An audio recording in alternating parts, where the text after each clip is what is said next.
जब भी हम भारत की प्राचीन सभ्यता की बात करते हैं तो हमारी आंखों के सामने विशाल मंदिर, पत्थरों पर उकेरी गई अद्भुत कलाकृतियां और हजारों वर्षों से चली आ रही आस्था की परंपराएं जीवंत हो उठती हैं। लेकिन भारत की सांस्कृतिक धरोहर केवल उन स्मारकों तक सीमित नहीं है जिन्हें पूरी दुनिया जानती है। इस विशाल इतिहास में कुछ ऐसे तीर्थ भी हैं जिनका नाम शायद बहुत कम लोगों ने सुना हो, लेकिन जिनकी विरासत किसी विश्व प्रसिद्ध धरोहर से कम नहीं है। मध्य प्रदेश के धार जिले में स्थित ऐसा ही एक पवित्र स्थान है, भोपावर जैन तीर्थ। आज यह स्थान भगवान शांतिनाथ के भव्य मंदिर के लिए प्रसिद्ध है, लेकिन इसकी कहानी केवल एक मंदिर की कहानी नहीं है। ये कहानी है सभ्यताओं के बदलने की, राजवंशों के उदय और पतन की, धार्मिक सहिष्णुता की और उस सांस्कृतिक विरासत की जिसने हजारों वर्षों तक मालवा की आत्मा को जीवित रखा। मालवा भारत का वह ऐतिहासिक क्षेत्र जिसने प्राचीन काल से ही संस्कृति, व्यापार, शिक्षा और धर्म का नेतृत्व किया। यही वह भूमि है जहां परमाणु ने कला को नई ऊंचाइयां दी, जहां राजा भोज ने ज्ञान की ज्योति प्रज्वलित की और जहां अनेक धर्मों ने बिना संघर्ष के साथ साथ विकास किया। यही कारण है कि मालवा केवल एक भौगोलिक क्षेत्र नहीं, बल्कि भारतीय सभ्यता की जीवित प्रयोगशाला माना जाता है। इसी मालवा की दक्षिण पश्चिमी सीमा पर स्थित है भोपावर, एक ऐसा स्थान जहां आज भी इतिहास हर पत्थर से संवाद करता हुआ प्रतीत होता है। आज जब कोई यात्री भोपावर पहुंचता है तो सबसे पहले उसकी दृष्टि मंदिर के ऊंचे शिखर पर पड़ती है। दूर से चमकता हुआ यह शिखर केवल स्थापत्य कला का उदाहरण नहीं, बल्कि सदियों से चली आ रही श्रद्धा का प्रतीक है। मंदिर के विशाल प्रांगण में प्रवेश करते ही वातावरण बदल जाता है। मंदिर की घंटियों की मधुर ध्वनि, संगमरमर पर पड़ती सूर्य की किरणें और शांत वातावरण मन को सहज ही आध्यात्मिक अनुभव की ओर ले जाते हैं। लेकिन इस शांत वातावरण के पीछे छिपी कहानी समय की कई परतों से होकर गुजरती है। धार जिला प्रशासन के अनुसार भोपावर का उल्लेख केवल एक जैन तीर्थ के रूप में नहीं मिलता, बल्कि यह स्थान स्थानीय पौराणिक परंपराओं से भी जुड़ा हुआ है। जनश्रुति कहती है कि प्राचीन काल में जब भगवान श्री कृष्ण माता रुक्मिणी को लेकर विदर्भ से द्वारका की ओर जा रहे थे, तब उनके भाई रुक्मी ने उनका पीछा किया। युद्ध में पराजित होने के बाद रुक्मी ने प्रतिज्ञा की कि वे अपने पुराने नगर वापस नहीं लौटेंगे। इसके बाद उन्होंने भोजकूट नामक एक नए नगर की स्थापना की। स्थानीय मान्यता इसी भोजकूट को वर्तमान भोपावर से जोड़ती है। समय आगे बढ़ा, अनेक राजवंश आए और चले गए, परंतु भोपावर की धार्मिक पहचान समाप्त नहीं हुई।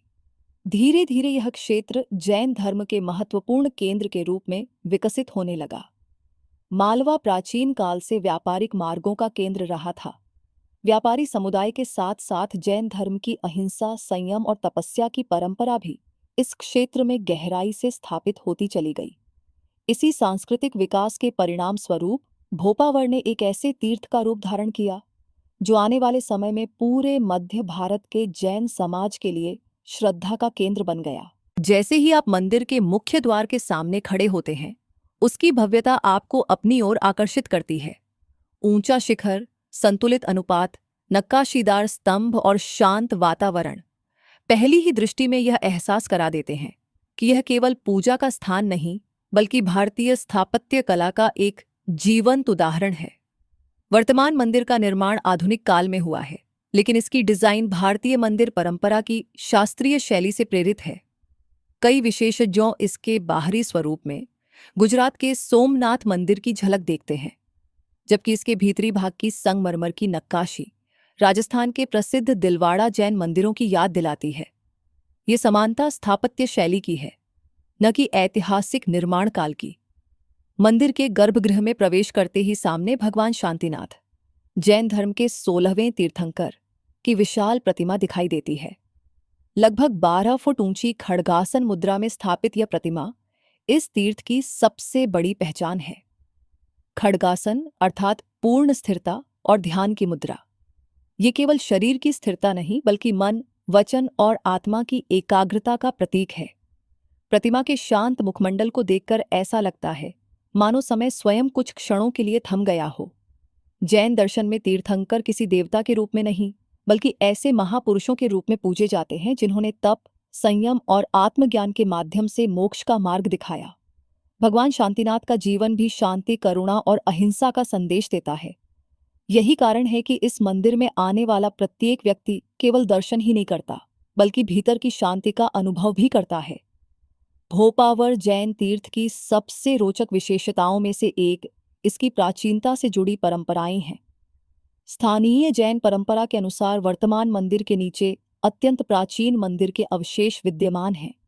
समय समय पर यहाँ पुराने पत्थर, शिल्पखंड और स्थापत्य अवयव मिलने का उल्लेख मिलता है।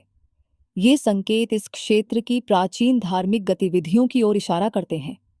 हालांकि इन अवशेषों के संबंध में व्यापक वैज्ञानिक और पुरातात्विक अध्ययन अभी भी सीमित हैं, इसलिए उनकी आयु और मूल स्वरूप पर शोध जारी है।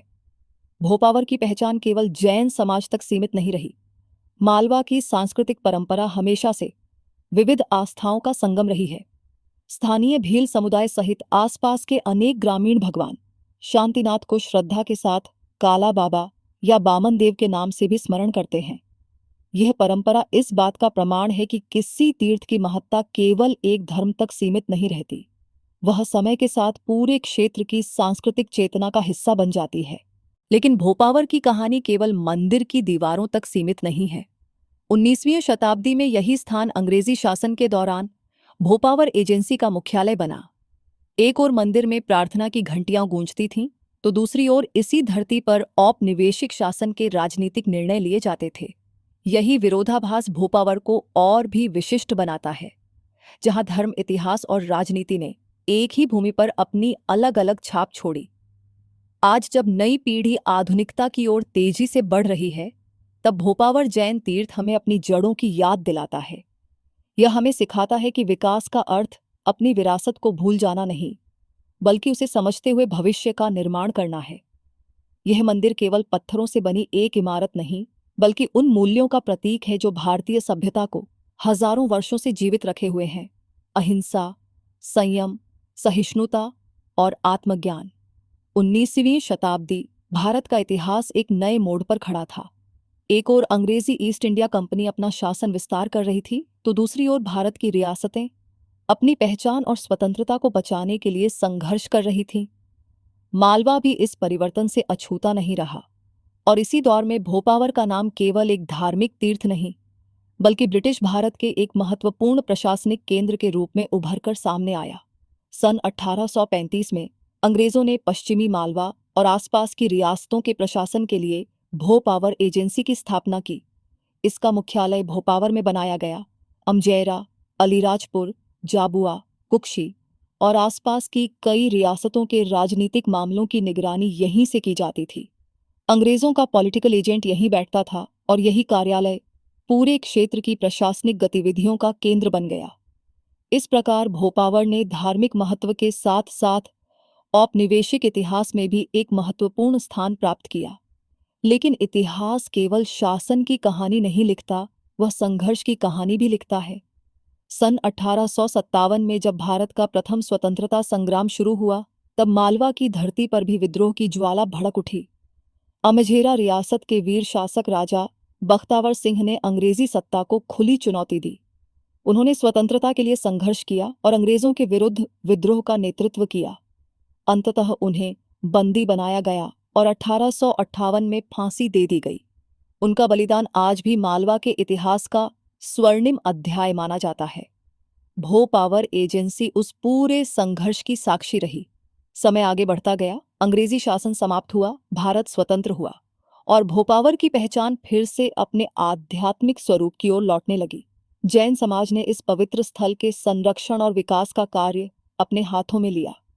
मंदिर का पुनर्निर्माण, परिसर का विस्तार और श्रद्धालुओं के लिए आधुनिक सुविधाओं का विकास किया गया।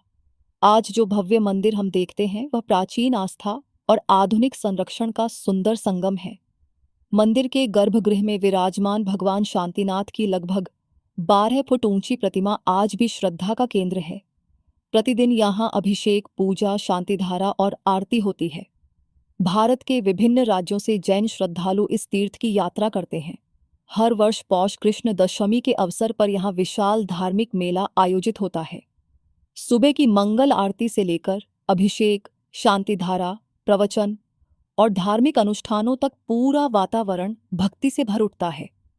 दूर दूर से आने वाले श्रद्धालु मंदिर में दर्शन करते हैं और इस पवित्र भूमि पर कुछ क्षण ध्यान और आत्मचिंतन में बिताते हैं। ये केवल एक उत्सव नहीं बल्कि पीढ़ियों से चली आ रही आध्यात्मिक परंपरा का जीवंत उत्सव है। लेकिन भोपावर की सबसे बड़ी विशेषता केवल इसकी धार्मिक भव्यता नहीं है। ये वह स्थान है जहां अलग अलग परंपराएं एक दूसरे का सम्मान करती हुई दिखाई देती हैं। जैन समाज के साथ साथ आसपास के भील और ग्रामीण समुदाय भी इस तीर्थ को श्रद्धा की दृष्टि से देखते हैं। स्थानीय स्तर पर भगवान शांतिनाथ को काला बाबा और बामन देव जैसे नामों से भी सम्मान दिया जाता है। ये परंपरा मालवा की सांस्कृतिक समरसता का जीवंत उदाहरण है।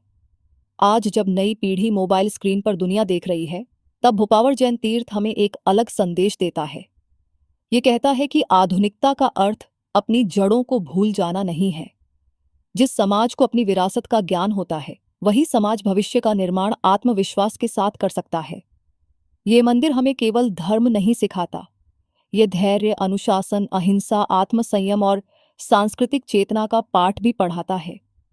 यदि आप भोपावर आएं तो केवल मंदिर के दर्शन करके वापस न लौटें। कुछ क्षण मंदिर के प्रांगण में बैठिए।